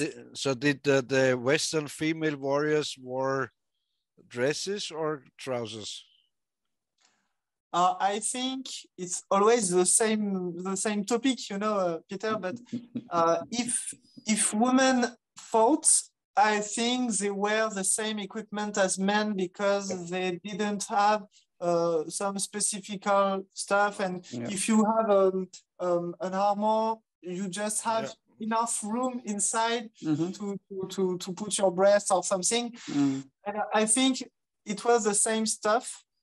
And we have in France a channel, a kind of internet TV channel called Medieval TV. It's not very old, but it's very, very interesting. They have a good kind of topics and they make videos about a lot of subjects. I had my own videos with archery, Western and Oriental archery. But they had a video about female armors, and it was very interesting because the girl who presented the video was just like, yes, we just used to see warrior women with a little just a bra, a chainmail bra, cape and the male fantasy, Yes, exactly. It's totally illogical. But she had a very good discussion about it, and she was just like, yes, we have many 5 or 6 armors from Joan d'Arc. Maybe in the museums, yes, it's armor of Joan d'Arc. But if you see, you have the signature, the mark of the maker, and it was just 300 years after Joan d'Arc. So it's just not her armor, but it's kind of armor with the female part, the only female part on the armor. And if it's for a female, it's for Joan d'Arc. Of course, but I think because you talk about the breast, I think the armor had also the male armor had space. Yes, exactly. Here, so it's no problem. And I I like to talk about that subject, but I don't like to get into. But what I also think is a woman in battle she didn't like to get recognized as a woman. So Yes, it was exactly. crazy if you wear women's stuff and gone into battle. That's crazy. Yeah, yeah. So Yeah. how is your medieval or 14th century outfit is with trousers and kind of shirt? Exactly. Like a Robin Hood, let's say. On the picture, you always see, you know, for the what the word in English, but we had in the 16th century the legend about the les neuf preux for the men and les neuf preuses for the women, and they were drawn like women with a dress, long hair, and just like very feminine long hair, and just this part with armor and the arms, and they were just like with a spear or a sword, and they were the warriors. But it's just for the drawing, and it's not like that German Valkyries. It's the same. They were scale armor with breasts and long and skirts and so on. Yeah, and open long hair. Yeah, yeah. But this is kind of legendary, I think. Yeah, like female warriors are. Yeah, but every legend has a, you know, the core of every legend. Yeah, I agree. And it's the same with many male warriors, you know, they were then, of course, propaganda, you know, whatever there was, and then they made him bigger than he was, and maybe they made the same. Shortly ago, I saw a nice podcast, a kind of lecturing about the Bible and the Old Testament, you know, the Genesis, or how's it called, Pentateuch, and they talked about David and Goliath. And in one older, they tracked back the oldest writings, you know, the first in Aramaic and Greek and so on. And in fact, they had just in Greek, this was all written very late. I don't remember the centuries. And their Goliath was just 2 meters and something. And in the next translation, in the next script, he was about 3 meters. So, like you say, they make the enemy big and yourself small, and so it's you're more a hero. Propaganda. Yeah. Like it always is and was. Yeah. You know, the film Braveheart about Scotland independence. Yeah. And they were just like about this topic. They were just like when English guys see William Wallace, they say, "Oh yeah, I've been told that his eyes throw fireballs, and he was 3 meters tall." And just, no, because there is a legend, the text, the pictures, and it can be totally imaginary. It's the same with the number of the enemies. Even the old Egyptians, and so they made up the numbers. And you know, because of big and tall, this Prussian king Frederick II, Friedrich the Große, Frederick the Great, they call him. He had a special guard. They were at least, I don't remember, 1 meter 80 or so, or maybe 85, and had very big heads. I think also in Napoleonic days they had them. Yes. So they were very big guys with this all this stuff. Look like at the immortals in the Xerxes army. You know, in Persian antiquity, the immortals. It was elite guards, but they were not at all immortal, but just called like this. It was just like people in front of them. So they were just okay, if they are immortal, we cannot fight. It's like terror on the enemy. They get in fear and they kind of paralyzed and so on. Always works now too. Always work. Of course. Work with fear and always defeat the enemy without fighting. I like this. Yeah, we. Very impressive to me were these Polish hussars with these wings on their back. Yes, you have a, on the, wow, they the look back. great. Yeah, It's amazing. yeah. It's amazing.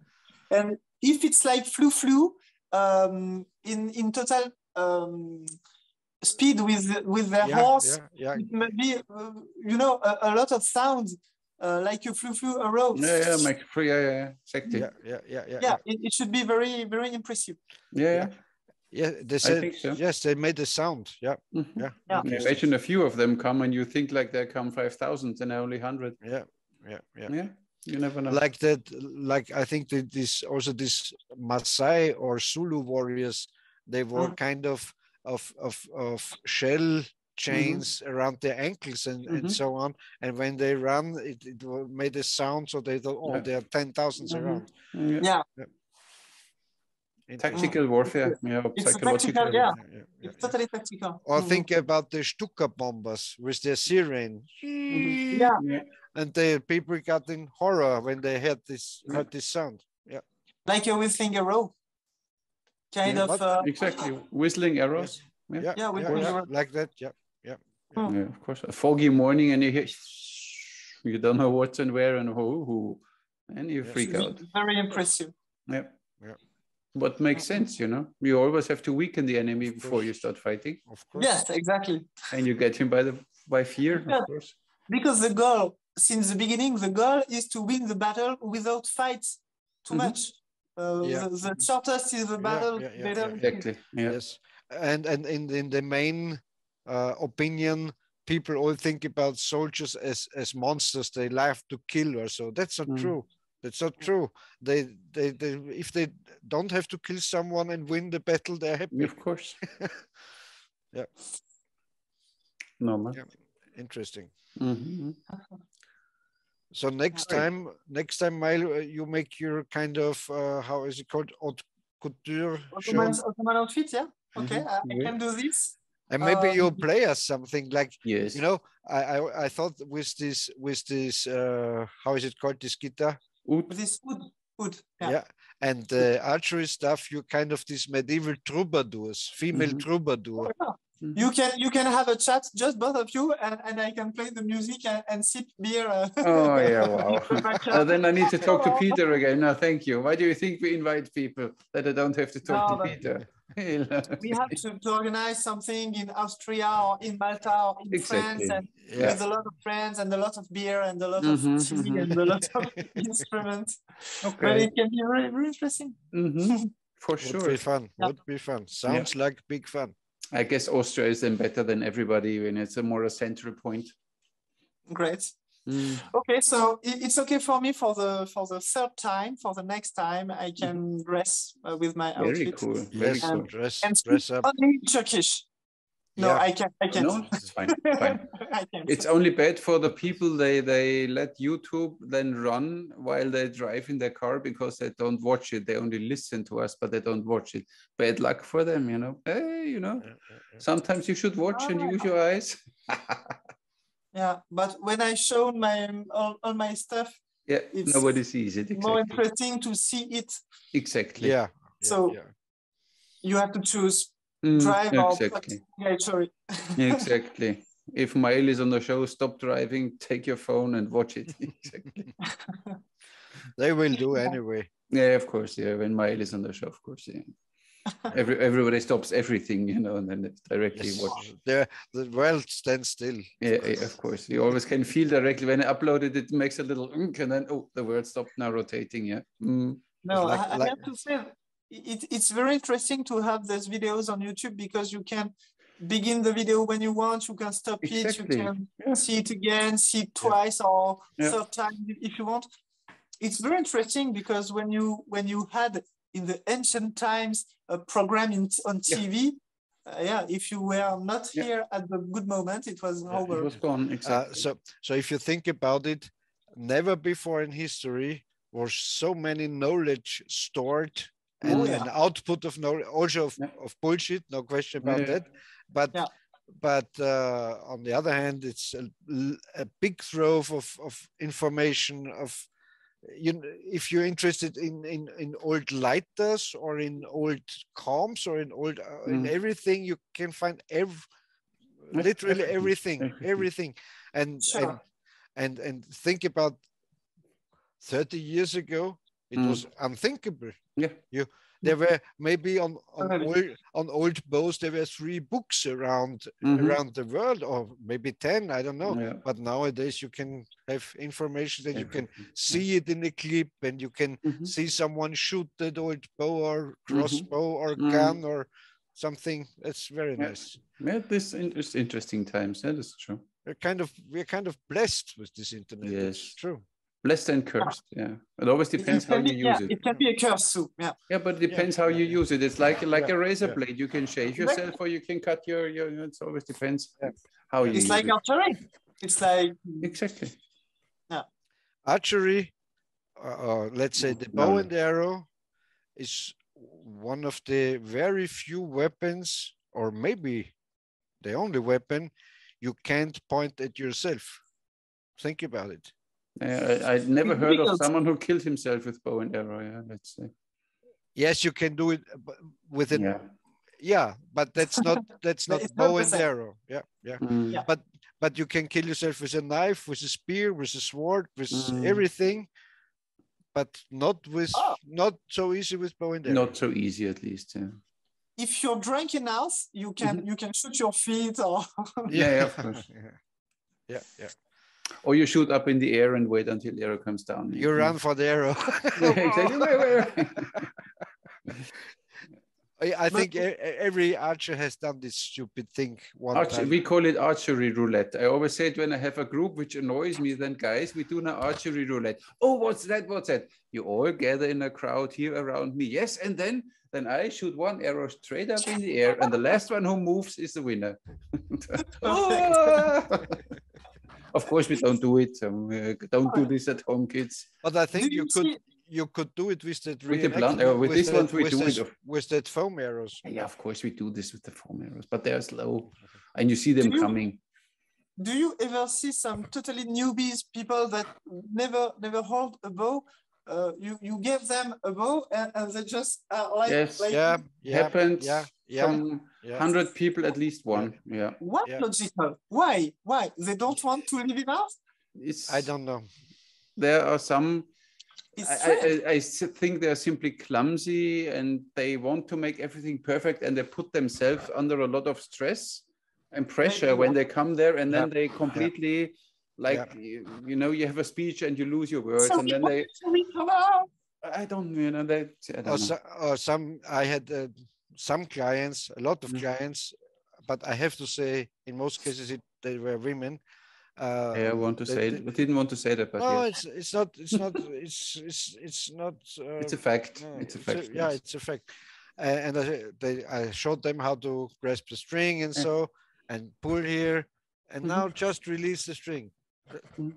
I can't. I can't. Well, how? And then they open 2 fingers, but the middle finger is still on the string. It doesn't go. It doesn't go. People is like this. Yeah. You cannot. With the whole fist. Yeah, of course. Yes. Yeah.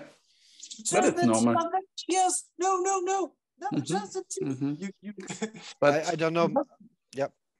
But the best is always when you tell the guys, many guys, more guys than girls, when you tell them, and the middle finger comes to the corner of your mouth. This is your anchor point.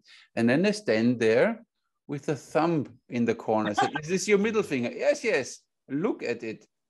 Oh, it's not my middle finger. How do you drive a car? When you say someone you like what he's doing, do you show this finger or the other one? No, they said then use this one, It's maybe they do it because the middle finger is stinky or something. Yeah, I don't know what they're doing with the middle finger. Because even with a not very powerful bow, when you are here, you have the string next to your mouth, your nose, or maybe your eyeglass. Yes, they are afraid. They're afraid to shoot them. Too much power in my arms, so they are just like this. You're afraid. Yes. Happens. But it can be understandable. Yeah, of course. Yeah, we understand everything. And when I have women, they say I can't release. I can't do it. And then I don't know the word exactly in English, but in German they that kind of psycho doctors and letting go. life have letting go, a letting go seminary. You know, loslassen in German they say loslassen. Yeah, letting go. This is what I always tell. Yeah. Exactly. And then I say, you know, the next clinic is about letting go. It has nothing to do with archery, but just letting go. Yeah. Yeah, I tell these girls directly when they stand there and said, oh, so we have problems with letting go things in our life. Yeah. How do you know that? yeah. Said, yeah, I see it. Genius. Yeah. You know what I've sometimes if the group is nice and funny, in my quiver I have a very short, you know, whip they use for how is it called, horse jumping? How is it called? The horse jump. Yeah, I don't know. I don't even know the German word now. Springreiten. In Springreiten, no? Jump riding. Yeah, that's but it's, no. But you know, they jump over these obstacles. And they're very short. They're very short whips. They are as long as my arrows. So I have one of them in my quiver. You one of kinky bastard, you.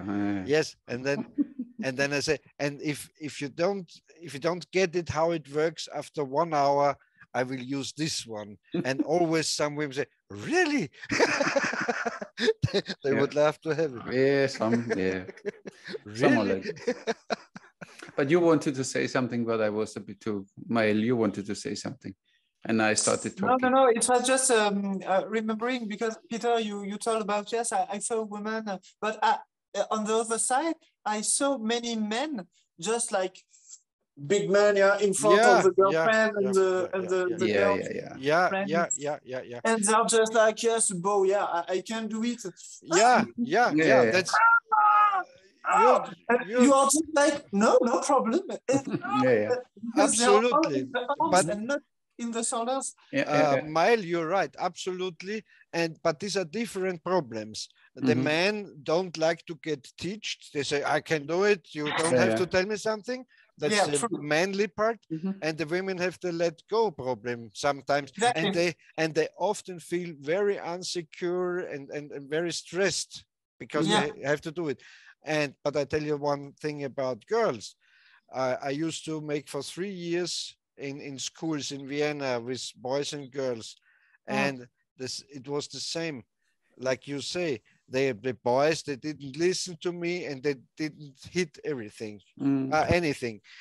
But the weak girls, they listened to me and they showed it and they did it exactly like I showed them. And so they outshot the boys because they had less self-confidence or something in shooting. So they wanted to learn it, and so they listened to me and they were better than the boys. That's absolutely true.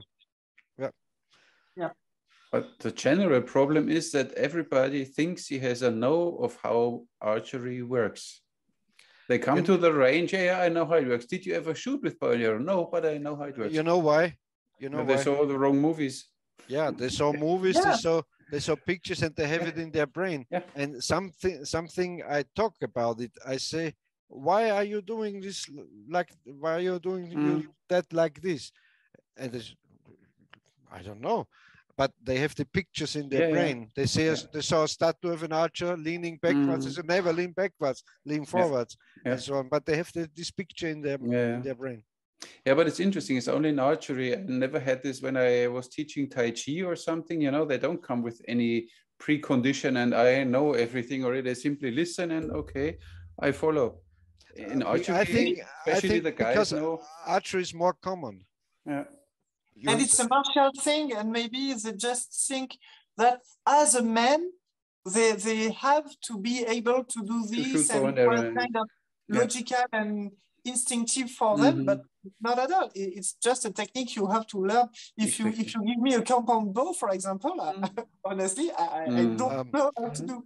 But I also have to say, men, if they are connected to shooting, gun or rifle shooting or hunters, they easily get it because they have kind of an idea how shooting works also. I had some gun shooters, they even after half an hour, they still aimed over the arrow and shot too high, half an hour, shot too. I said, look, you don't look at the arrow, look at your target. Yeah, you're right, but they hit. Yes. In most cases, that's true. This week I did a video, and then the neighbor, he's a tennis coach, he is from Portugal, and he said, oh, can you take a photo of me? I said, yeah, then come and take a photo of you. Yeah, but with bow and arrow. I said, yeah, but did you ever shoot bow and arrow? No. I said, okay, then let me finish my video, I show you. But, but in 3 minutes, this guy hit almost around the center and shot groups because he knows his body. And he saw similarities to tennis. I said, look, your left shoulder simply looks, this is like we do in tennis. And then he was a little stiff in the beginning, but he middle finger corner of your mouth. And then I corrected his elbow 2 times. And then his form was 90% there. This is it. So with a guy like this, it's easy to work. You know what I hate on Facebook?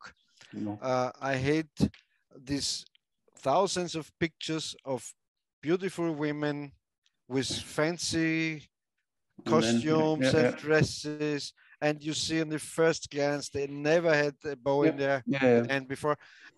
But I know the trouble because I did some photo shootings with beautiful models, but they also had no idea. And I know how difficult it is to get them into a position you don't recognize that they has nothing. I was once invited. There was here this show Venere, and they always had some models, and the public could then vote for which model they want to see. And they brought 3 of them, completely styled, really beautiful.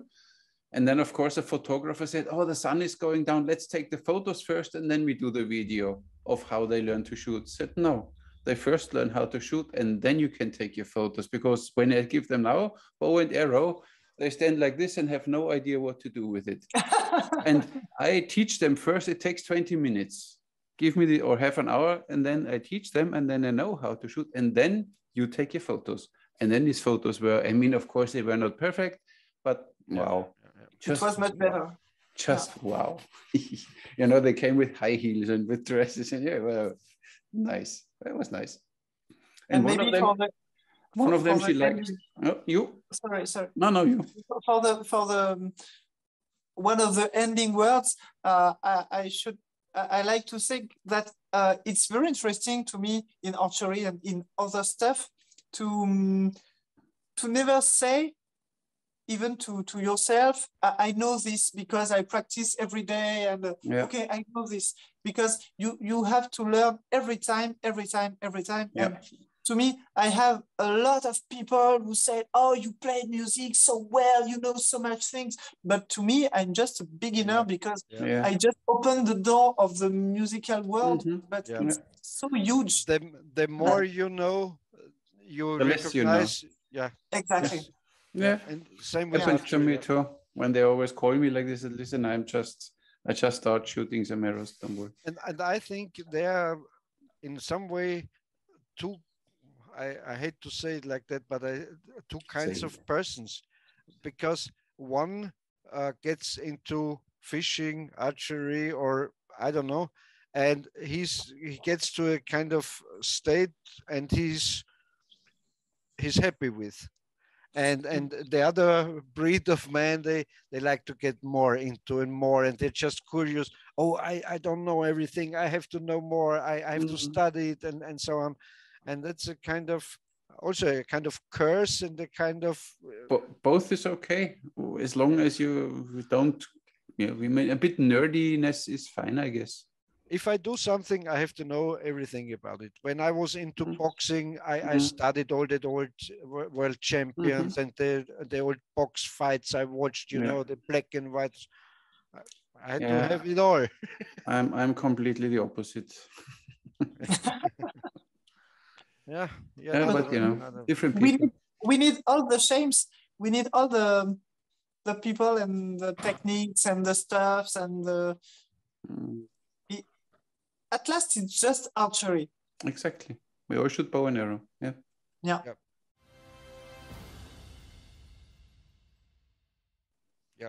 So, guys, I think it's quite late.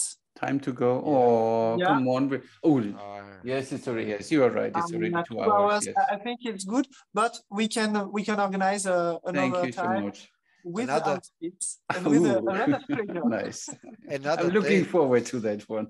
Great. Maëlle, another date. Oh. Another date, yes. Yeah, make Peter happy, yes. You can date me like this, no problem. Fine. So in this case, you accept men, good. In this case, yeah. Or a date like this, good.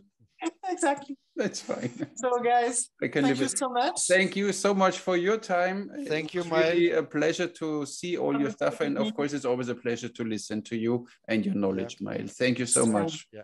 Thank you so much for your time.